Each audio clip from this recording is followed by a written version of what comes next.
Hey everyone, Coach Investor back to another Tesla weekly video for today. I hope you're all having a good weekend so far.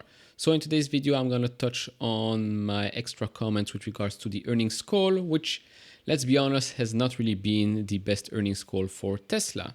That said, maybe it was time that a lot of investors had their expectations lowered a little bit at least. Now, I'm not going to focus the whole video on that earnings call. I want to touch on some numbers out of China, a couple of announcements here and there in Europe, Tesla Energy and Tesla as a business overall.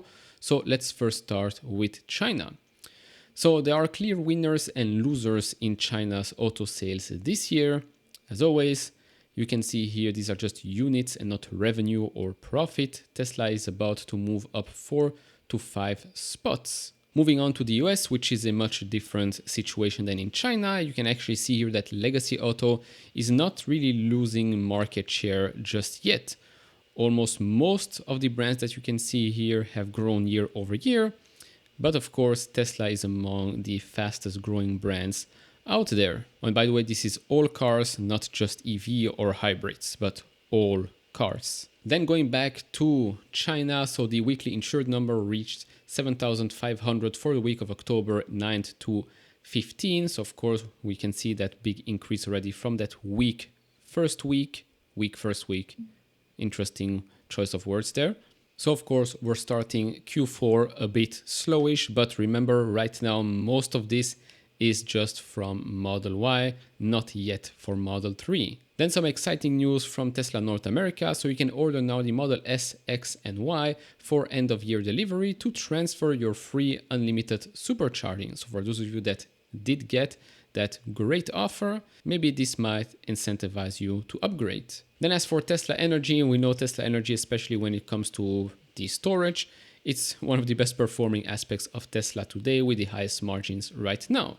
Now, apparently here, Tesla has decreased the starting price of its 2-hour Megapack commercial energy storage product without installation by $130,000. However, it looks like Tesla raised the price including installation by about $123,000. It's obviously not known how many buyers choose Tesla to install it versus doing it themselves. So yes, if you choose Tesla, then this is a nothing burger. Then after the price cuts, we have some price increases here. So Tesla has increased the price of the Model X Plaid in the US by $5,000 or around 5.6% to just under $95,000. Then with regards to Mexico, so after that earnings report, we now have this here from Reuters. So Mexico says Tesla factory is still coming, vows infrastructure spending. So Mexico's Nuevo León state said Tesla was still planning to build a factory and that the government would spend more than $130 million on infrastructure to support construction. That comes obviously a day after CEO Elon Musk said he was hesitating on the project. I don't really think we heard the same thing here. So Santa Catarina Mayor Jesus Nava said local officials were beginning to improve infrastructure in the area where Tesla is set to build a factory. At the state and municipal level, we're moving ahead with studies for the infrastructure requested by Tesla, which will amount to more than 2.5 billion pesos or around $136.46 million provided by the state. We hope in the first half of 2024 to have the start of Tesla's construction. Again, the start of Tesla's construction can mean a lot of things, can just mean breaking ground and nothing extra to add. Of course, remains to be seen how the macroeconomic environment will look like in 2024. Now, before continuing here, if you enjoy this type of videos, leave it a thumbs up, subscribe if you have not, would really appreciate that. We're on our way to reach 30,000 subscribers. So let's try and do that before the end of the month. Thank you very much. If you want to support me even further, do check out the link down in the description and the pinned comment to get the top 10 best stocks to buy now, or go to fool.com/couchinvestor. All right. So of course, after the earnings report and quite muted earnings call, we had some downgrades from a lot of analysts, but the price targets are still quite high. So first, Morgan Stanley Adam Jonas has reduced his Tesla price target to $380 from $400. He basically says here, in our opinion, 3Q was one of the most cautious Tesla conference calls we've had in years. Of course, you can read all of it. I'll try and put it all on the screen and you can pause it. Then with regards to Canaccord, so they have lowered their Tesla price target to $267 from $293, but they keep their buy rating. So I'll just read the first sentence here, which should give you enough information.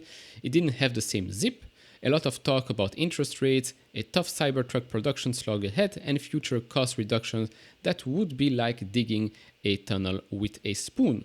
This is what was mentioned during the earnings call.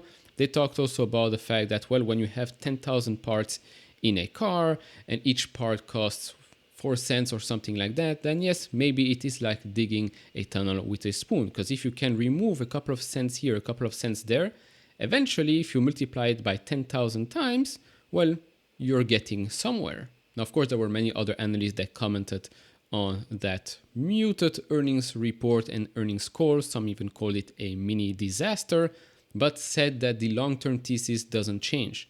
So, of course, they are again focused on the short-term price action for Tesla, the short-term movement for the stock. Because if this was a bad report and a bad earnings call, but you're saying that nothing changes for the long term, then what are we actually thinking about here?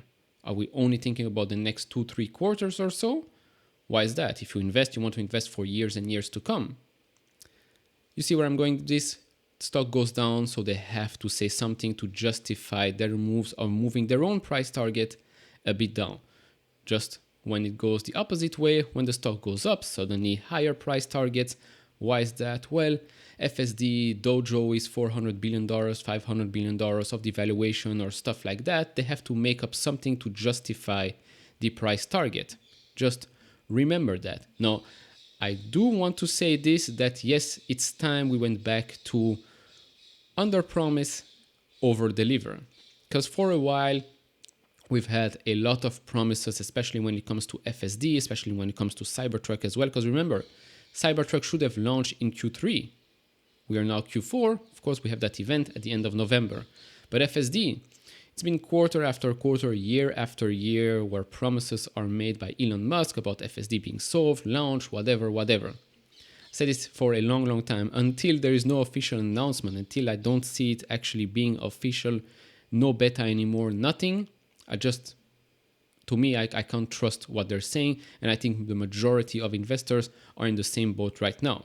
Does that mean that we don't believe in it being solved ever? No, I just don't believe it's going to be solved in 2023, and neither are you, I think. I mean, looking for the comments here, I think the majority of you agree that solving it in 2023 was basically wishful thinking. Now, with regards to the earnings call, so of course, Elon talked about interest rates a lot, and he's been talking about interest rates a lot for a long, long time. So for those of you that just wake up right now, saying, oh, the demand is just not there anymore, price cuts aren't helping, blah, blah, blah. Well, it's because we are in a high interest rate environment. Low interest rates environment, higher demand for buying car, easier to finance purchase of a car, not just for Tesla, but for every other automaker there as well. This is something we've known about. This isn't something new. Now, the question is whether or not rates are going to fall faster than expected. When are they going to cut rates? Remains to be seen. I think we're going to cut rates already in the first half of 2024, but we're going to have higher interest rates environment for a longer period of time. That's it. Then, Cybertruck. Of course, we're all excited for the launch, but he said Cybertruck won't be profitable for a while. No surprises there. Demand here is not an issue. We know this is a completely new type of car design. Ramping up will not be very easy and will not be very cheap as well. But they will try to make it as cheap as possible so that more and more people will be able to buy it, just like any other car they're making. Again, a kind reminder. With regards to the 4680 cells, there is a 40% quarter-over-quarter cell production increase in Texas. Scrap, which is excess or unusable material that is generated during a manufacturing process and is returned to be reused in the same manufacturing process, is down 40% quarter-over-quarter, which is always great to hear. Then with regards to not defending the 50% multi-year CAGR growth, I mean, the goal here is 20 million by 2030. I don't think it's going to happen unless, I don't know, the next gen vehicle really produces millions and millions out of every factory that they're going to build. But hey, it's 6 years from now. Well, 6 years and something from now? Do you think that we're going to go from 1.8 to 20 million in 6 years? I think it's far-fetched, and Elon or anyone on the call not really defending that 50% growth anymore was a bit of a painful thing to hear. But again, Tesla did not choose, well, the whole automotive industry did not choose to be in the current macro situation. When rates will go down, things will look much brighter. But right now, they have to do what they have to do to survive, to navigate this environment, and to come out, and this is important, to come out much stronger than before. Tough times make very, very strong companies. Just remember. Then with regards to Mexico, the factory will be built, but not as fast as previously stated. We know that. And of course, now that we know that the next-gen vehicle will be first built in Austin, I don't really care that much if Mexico is delayed a bit. Next-gen vehicle, it will be high volume, low cost, fast RAM, not complex, but cool enough. Good enough. It's supposed to be a utility. It's supposed to get you from point A to point B, and that's about it. If you can make it as affordable as possible, yes, you will be able to sell millions and millions of those cars, just like Toyota has been doing for years and years. So yes, maybe we can say that the earnings report, the earnings call were a type of mini disaster, because maybe we were promised a lot of things before and we came with high expectations and we were disappointed. Okay, but has the long-term thesis changed here? In my opinion, no. Maybe some aspects of it have been delayed by a year or two, something like that. Again, remains to be seen, because if next year, 2024, rates go down significantly, then they can reaccelerate their plan. Could be. But right now, I think we should get back to under-promise, over-deliver. That's probably a better path forward. Now, let's go and have a look at how this stock is doing right now on the graph, on the weekly. So, of course, the 200-day moving average got completely crushed here at around $230. We're now at just under $212. There is obviously that type of mental support line at $200 or so, which was previously a resistance. RSI is still pretty neutral. So to conclude, yes, this was not the best quarter for Tesla. This was not the best earnings call for Elon Musk. But for those that have been following the company for a long, long time, we've been through worse times. We've been through worse earnings calls as well.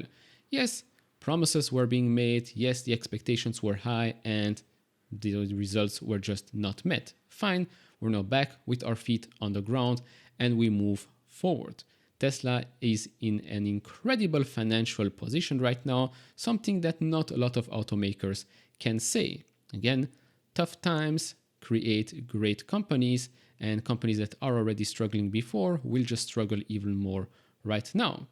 Moving forward, should you buy more shares right now? Should you wait? Do whatever you think is best for your portfolio. Just because the stock is down 10 to 15% does not mean that we've reached a bottom. If your cost average is way lower than the price it is today, then in my opinion, it just makes no sense to buy right now because it won't really make such a big difference. It also depends on how much Tesla you have in your portfolio, etc., etc. If you're going to ask me, did I buy more shares already? No. Right now, earnings season, I like to have cash on the side and then reevaluate every result that have been announced during the next couple of weeks. So that will be it for this video. Of course, do share your thoughts down in the comments below. If you enjoy this type of videos, leave it a thumbs up, subscribe if you have not, and I'll see you all in the next one. Bye bye.